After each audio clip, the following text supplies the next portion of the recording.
China refuses seafood imports from over 100 Taiwanese companies. Taiwan prepares to end its weekly limit on international travelers to the country. Remembering a historical turning point in Taiwan ahead of the 43rd anniversary of the Formosa Incident. Plus, building connections with music. We meet an award-winning Taiwanese pianist who's bringing people together.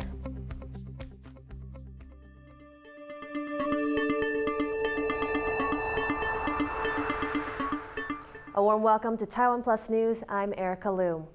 Over 100 Taiwanese seafood companies have found themselves locked out of the China market due to customs paperwork.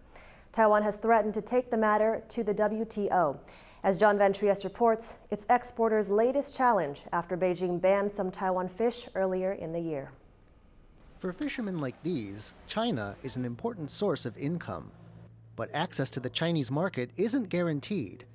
China claims Taiwan is part of its territory. Since June, China has banned imports of several types of fish from Taiwan in moves seen as politically motivated. And now there's a new issue: paperwork. Over 100 Taiwanese seafood producers have submitted documents that China requires, but they haven't received a response. Taiwan's government has promised to step in and help. 我们受影响的鱼种基本上是鱿鱼、秋刀鱼跟五仔鱼。那只有在100多件有申请但是被暂停销往中国的案件，正在洽我们的相关的食药署，循相关的一个管道去向中国海关总署去查证这样的一个程序，还有没有什么需要补件的地方。 From January to November, 14% of Taiwan's Pacific Sari and 68% of its four-finger threadfin went to China. That's nearly 7,000 tons of fish. But not all seafood producers are concerned that bans on these and other seafood products will be permanent.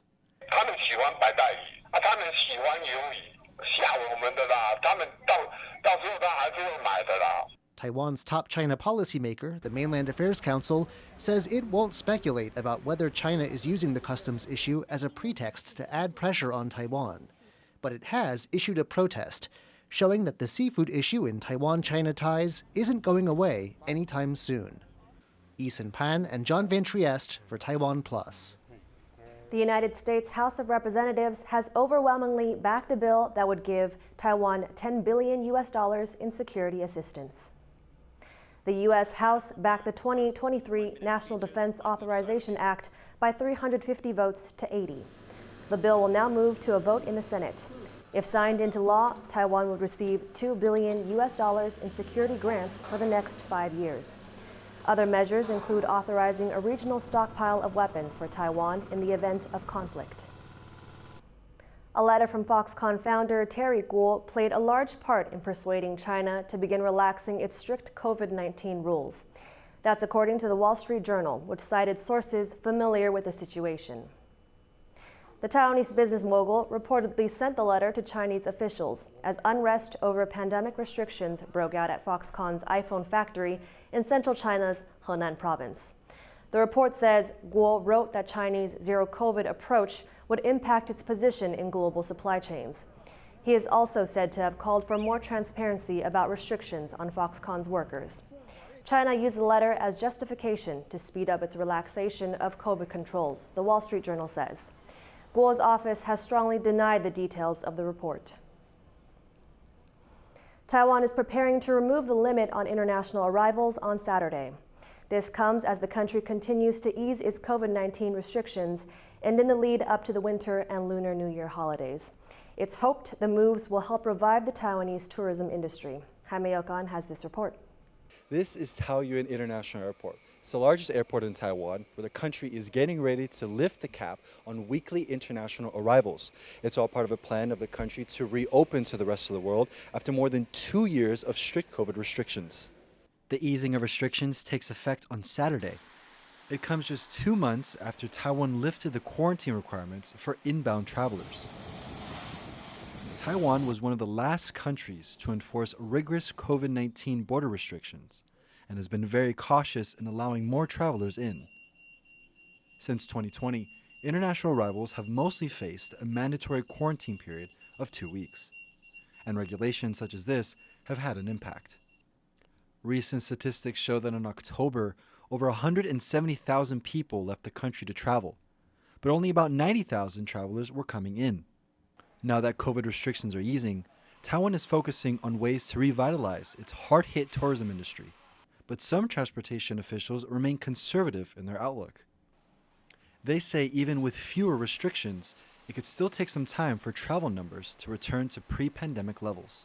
我是希望是疫情前的一半啦，疫情前是184，大概600万左右，是希望赶快2年或3年就复苏到疫情前的1200万左右。But for many in the travel industry, the changes are a welcome relief. Here at Taoyuan Airport, workers are feeling encouraged by the easing of restrictions. Some say they're already starting to notice the difference. 增加了非常的多了，当然你现在这个时间来，你看没有什么的，因为现在是离峰时间，每天都一直增加，对，增加的很快。边境开放之后，就是突然很多人回来，每天机场就变得很热闹。在国外的台湾人很久没有回来了，所以应该会就是更多人回来台湾。Taiwan's longest and most important holiday, the Lunar New Year, is a little more than a month away, and it's hoped that an influx of travelers will help to jumpstart what has been a lagging tourism industry. Leon Lien and Jaime Okan for TaiwanPlus. Taiwan's representative to Lithuania has been named one of the 28 most influential individuals in Europe by German-U.S. newspaper Politico. Politico said diplomat Eric Huang was on Europe's front line in the tussle between the U.S. and China. Taiwan and Lithuania have forged closer ties this year in the face of opposition from Beijing. In November last year, Huang oversaw the opening of a de facto Taiwanese embassy in Lithuania's capital, Vilnius. This angered China, which claims Taiwan as part of its territory and protests any recognition of Taiwan as a country. Garbage trucks in Taiwan are getting a high-tech boost to improve safety. The northern cities of Taoyuan and Hsinchu have doubled the number of cameras on these trucks from 4 to 8. The upgrade also includes AI software that can detect when a person might be in a blind spot. Officials hope this will reduce the number of accidents caused by garbage trucks, which have several of these blind spots due to their size and shape. In 2020, a woman in northeastern Taiwan was killed by a reversing truck. Many truck operators have also been injured while helping colleagues reverse the vehicles. Truck drivers have largely welcomed the change, and many hope to see the upgrades rolled out across other parts of Taiwan. Every Taiwanese student today learns about the Formosa Incident, which took place during Taiwan's martial law era. Authorities at the time cracked down on the country's burgeoning pro-democracy movement. But it's a movement that helped pave the way for freedoms Taiwan now enjoys. In the run-up to the anniversary on Saturday, Jeremy Olivier visited the site of the incident to learn more about its lasting legacy. A violent scene captured only in photographs. Police and civilians battling on the streets in the southern port city of Kaohsiung. But it didn't start out this way. On December 10, 1979, thousands of people marched through the city to celebrate Human Rights Day. They're also driven by a strong desire for political change. What they don't know is that they're setting in motion a series of events that will lead to democracy in Taiwan.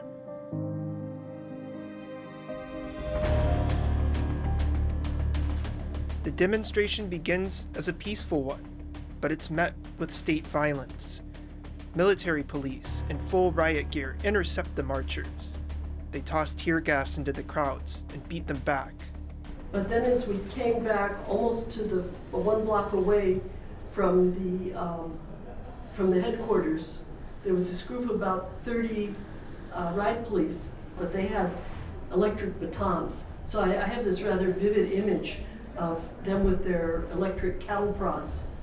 So how does a peaceful march end in violence? There are multiple factors. The U.S. has just cut diplomatic ties with Taiwan in favor of the People's Republic of China.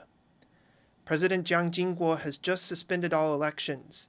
He's worried that his party, the Kuomintang, or KMT's authoritarian grip on power is slipping. And at the same time, Taiwan's opposition movement is growing in both strength and size. They call themselves the Dangwai, literally meaning from outside the ruling party. It's a movement driven by a handful of bright, young pro-democracy activists. They can't run for office, so instead, they set up a political publication to spread their message.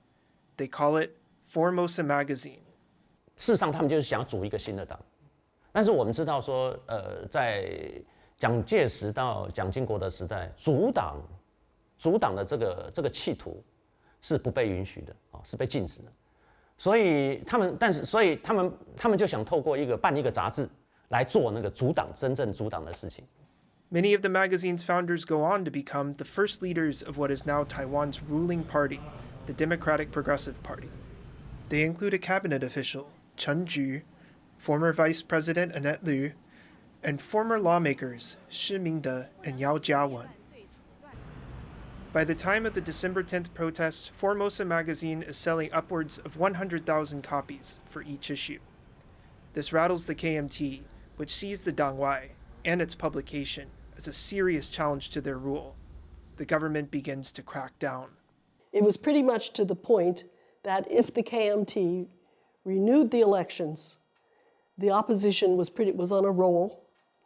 They would have done very well and pushed further for the end of martial law. The end of martial law would have brought down the KMT.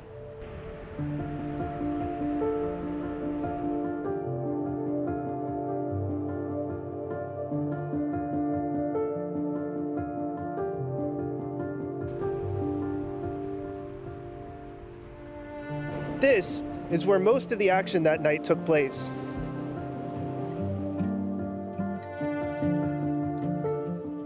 But if you came here today, you might never know what had happened. The magazine's former office now stands empty, and there's not much around to tell you that this was the backdrop to a pivotal moment in Taiwan's history.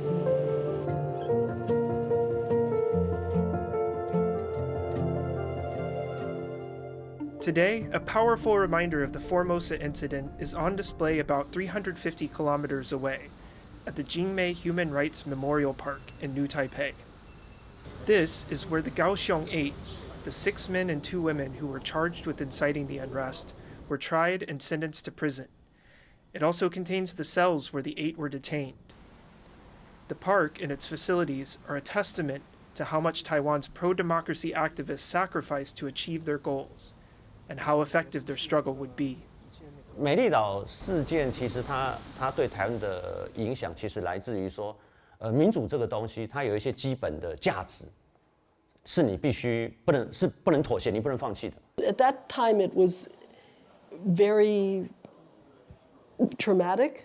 It was quite traumatic, depressing, and it wasn't really until about 2 years later that we realized that it had made a considerable breakthrough. That the democratic movement kept going. Interest in the park has risen since U.S. House Speaker Nancy Pelosi visited in August.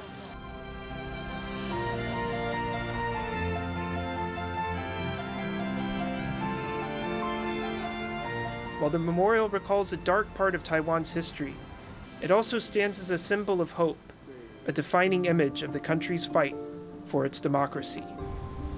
Patrick Chen, Klein Wang, Eric Tsai, and Jeremy Olivier for TaiwanPlus.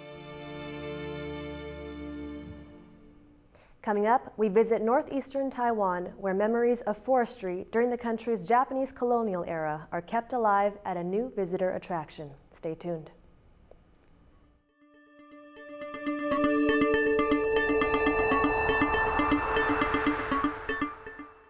In a changing world, when voices are being silenced, TaiwanPlus is listening. We tell those stories. No compromise. No boundaries. People in Taiwan. No fear. I want to study Chinese. I'm Ryan Kilpatrick. It's capital Taipei. TaiwanPlus. TaiwanPlus News. Thank you for watching TaiwanPlus. For more great news from Taiwan and around the world, download the app TaiwanPlus.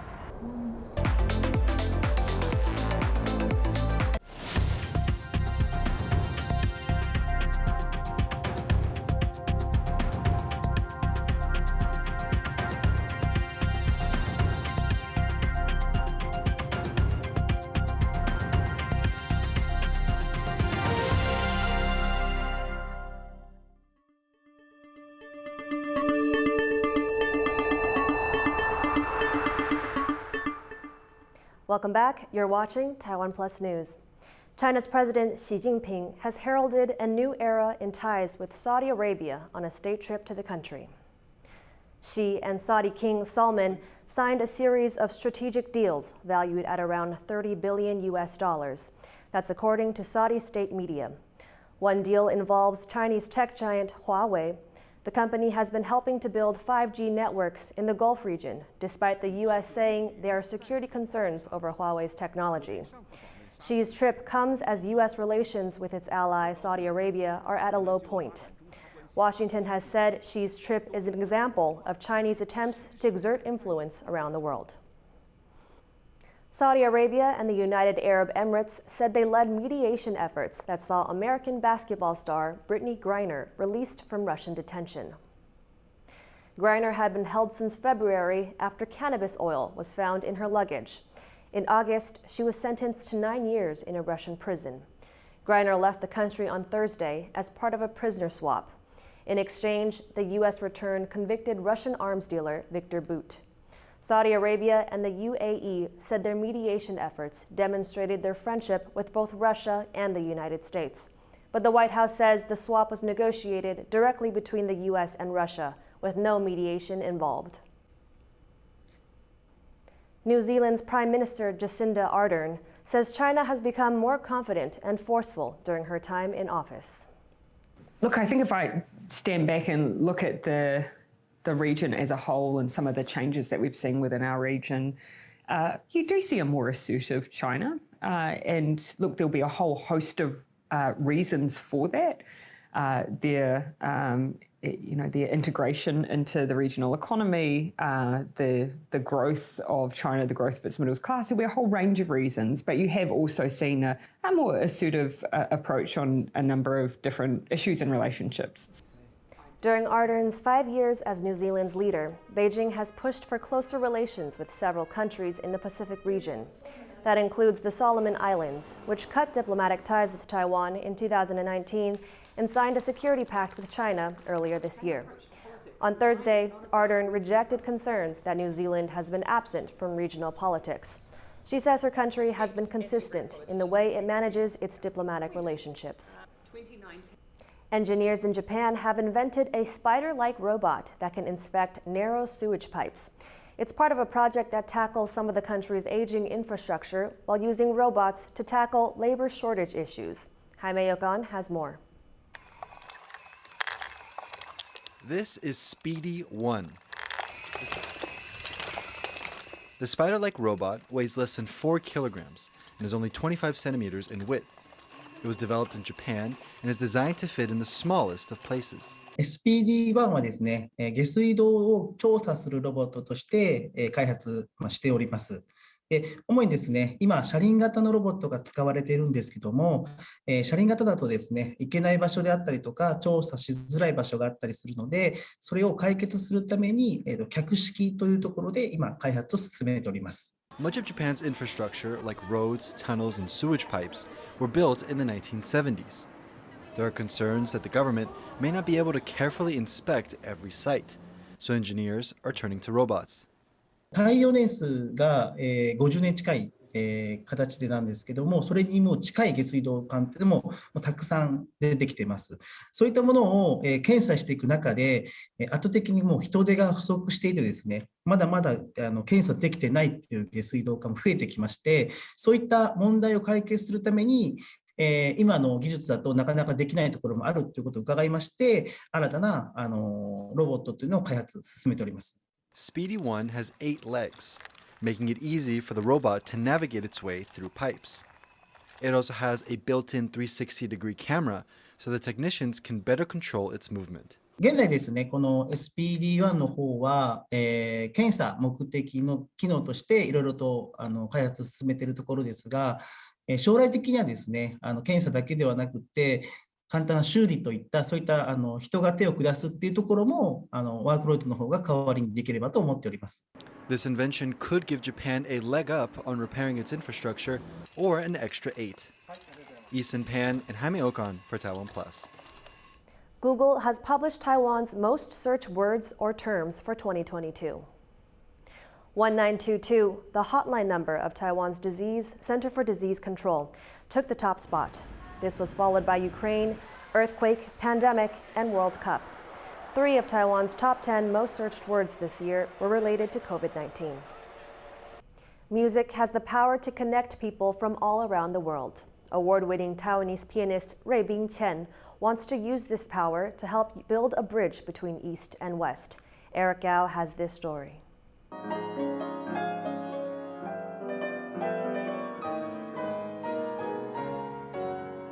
Even with bandages on them, Rueibin Chen's fingers dance across the piano keys.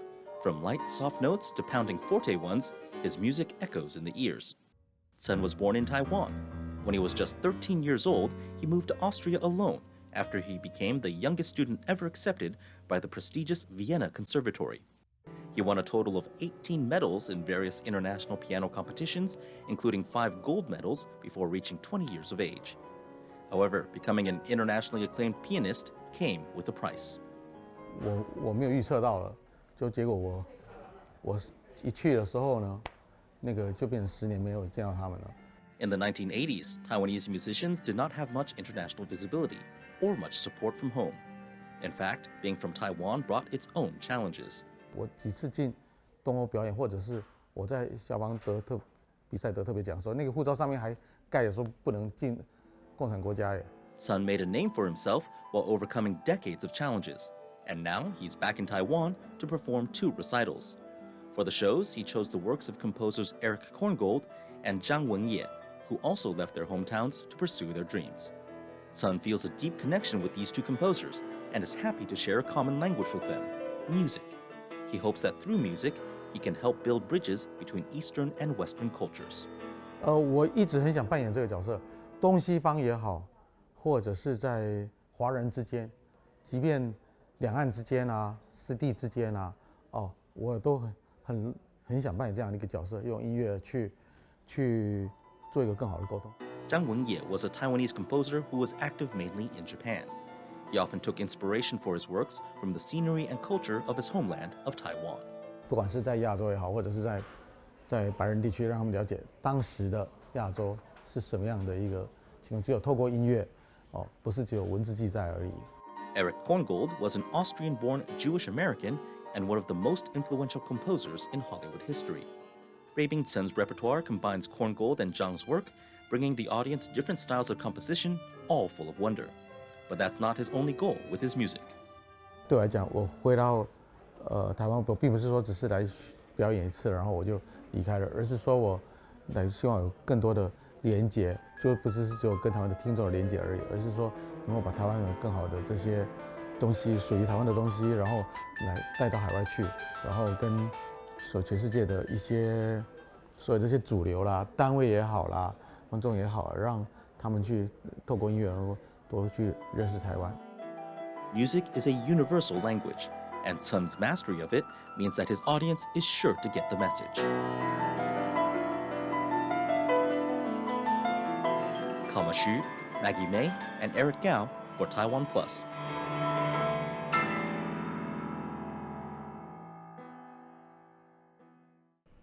Taiwanese defending world weightlifting champion Guo Xingchun clinched 2 silver medals at a major international tournament on Thursday.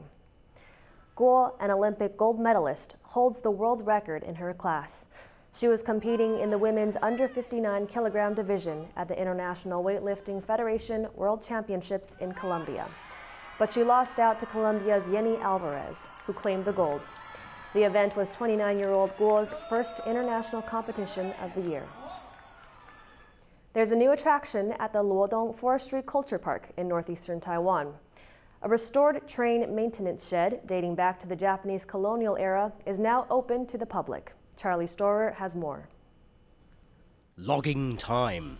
These 2 locomotives, one steam, one diesel, would have put in the hours back in the day, carrying timber on the Luodong Forest Railway in northeastern Taiwan.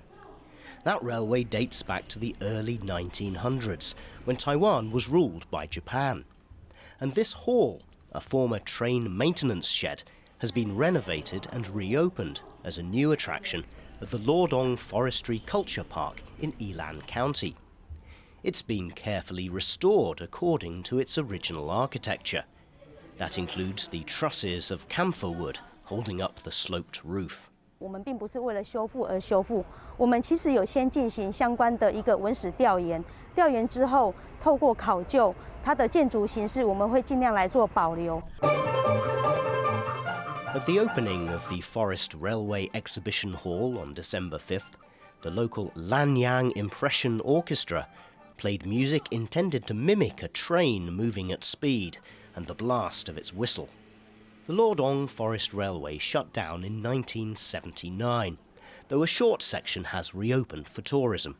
The Culture Park hopes the hall, with its exhibition and performance space, will connect visitors with this particular branch of local history.